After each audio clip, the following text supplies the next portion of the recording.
সবাই কেমন আছেন? আশা করি সবাই খুব ভালো আছেন। আজকে আমি আপনাদেরকে দেখাবো একটি রুমের মধ্যে ইলেকট্রিক্যালের যেসব পয়েন্টগুলো অবশ্যই থাকতে হবে, যেমন একটা রুমের মধ্যে আমাদের ইলেকট্রিক্যাল কোন কোন পয়েন্টগুলো অবশ্যই দিয়ে রাখতে হবে সেই সম্পর্কে আমি আজকে আপনাদেরকে ধারণা দেবো। তো ভিডিওটি শুরু করা যাক। যে আমাদের ইউনিটে ঢোকার পরে একটি বেডরুমে ঘুরে দেখাই আপনাদেরকে। যেমন এটা আমাদের একটি বেডরুম উইথ অ্যাটাচ বারান্দা।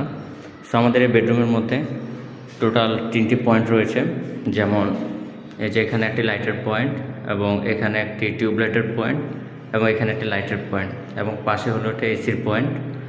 আর যেহেতু আমাদের এখানে বারান্দা, এখানে কোনো পয়েন্ট রাখা হয়নি, এখানে বারান্দার সুইচ আর একটা মাল্টি সকেট দিয়ে দেওয়া হয়েছে।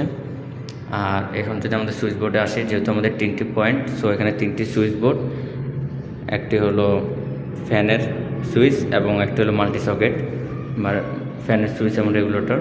এইভাবে আমাদের প্রত্যেকটি রুম সাজানো হয়েছে।